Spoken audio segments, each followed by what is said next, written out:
Tay? Ang Berting, umabot po ba ako sa curfew?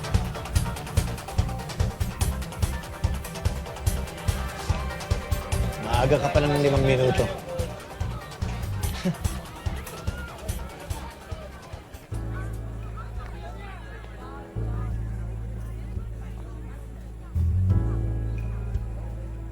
May surprise pa pala ako para sa'yo.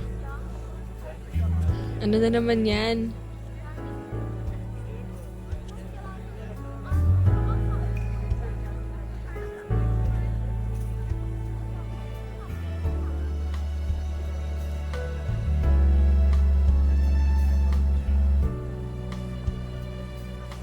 Sana ako na lang ang isko mo.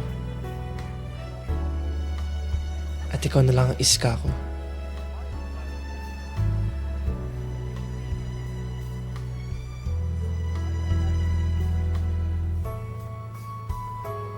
Huwag kang mag-alala. Hindi mo kailangan sumagot. Enough na sa akin na alam mo yung iniisip ko. Tsaka enough na rin sa akin na ma-express ko to.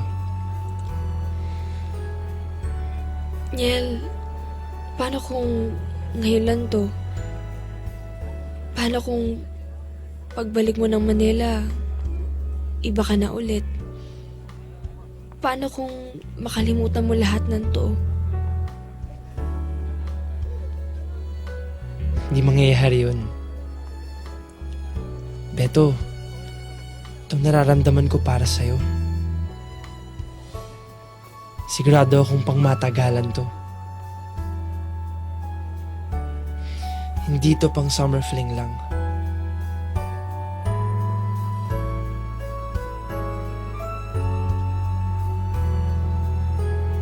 Salamat ulit para sa araw na to, Niel, ha? Siyempre naman, gusto kong pasayahin yung taong nagpapasaya sa akin. Kasi, importante siya sa akin eh. Talaga? Ay. Sige nga, Tay, sabihin mo Doon sa tayo. akin Doon tayo. kung Tara. gaano ka-importante sa'yo yung farm.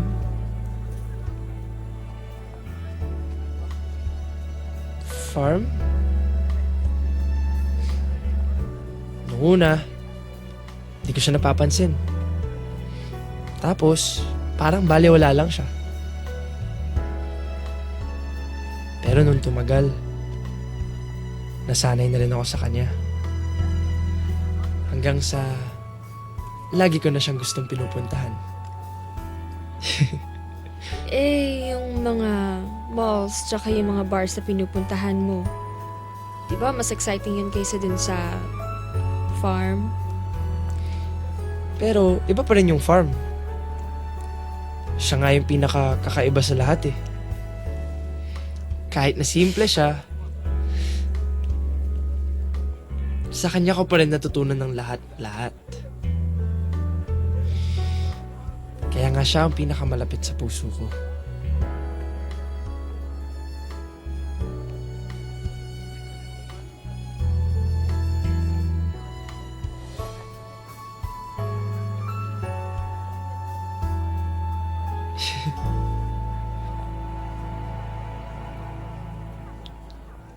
Tara.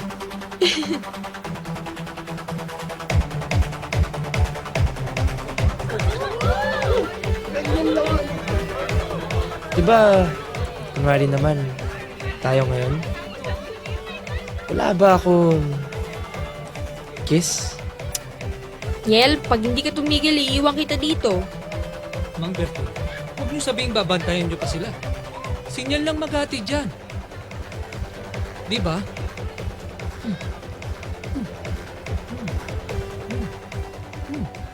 Tara, Mang Berting. Sige na, please. Niel, Okay, okay. I respect you. But please, allow me to do this.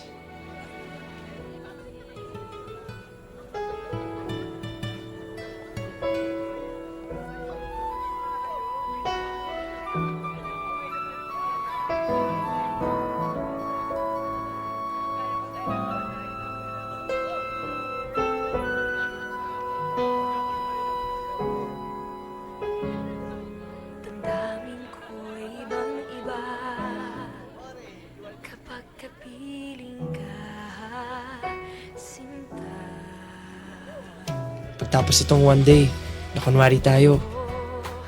Susunod gagawin nating 2 days. Tapos, gagawin nating 3 days. Tapos, 1 week. 1 month. 1 year. Hanggang sa masanay ka. Hanggang sa maging tayo talaga.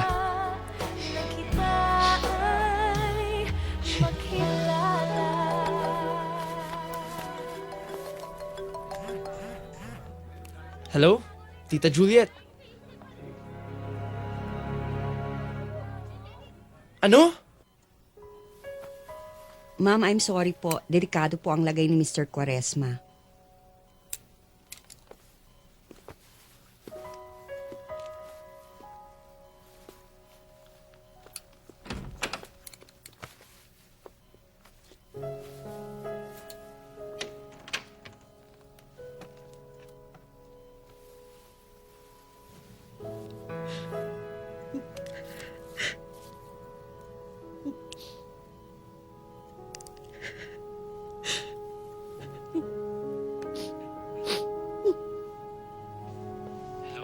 Neil, I've arranged for the transfer of your dad. Ililipat na siya dito sa Maynila. Ihanda mo na yung mga damit mo, pati na rin para sa dad mo, ha? Okay. Nandiyan ba Tita Juliet mo? Pakausap?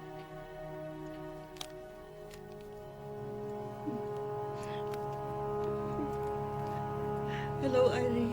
Parating na dyan ang ambulansya. Don't worry. Mas maaalagaan siya dito sa Maynila.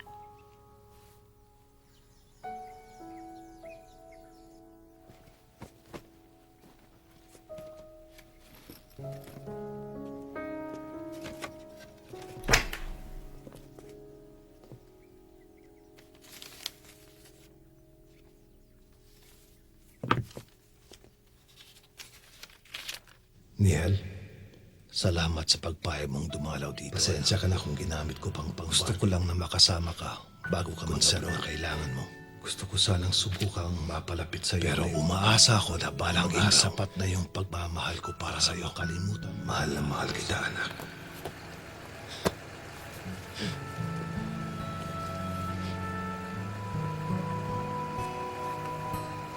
Ingat kayo, Niel.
Classes are going to start soon.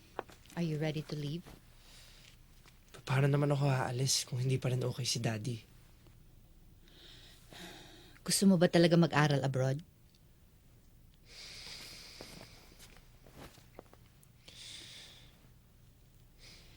Then go.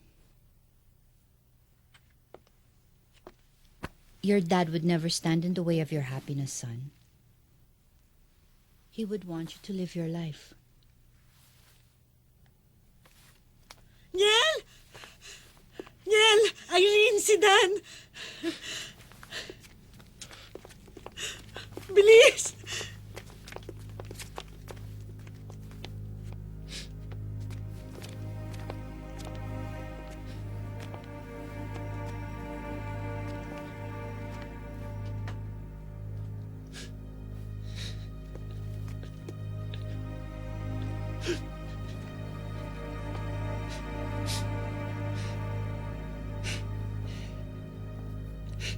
Daddy.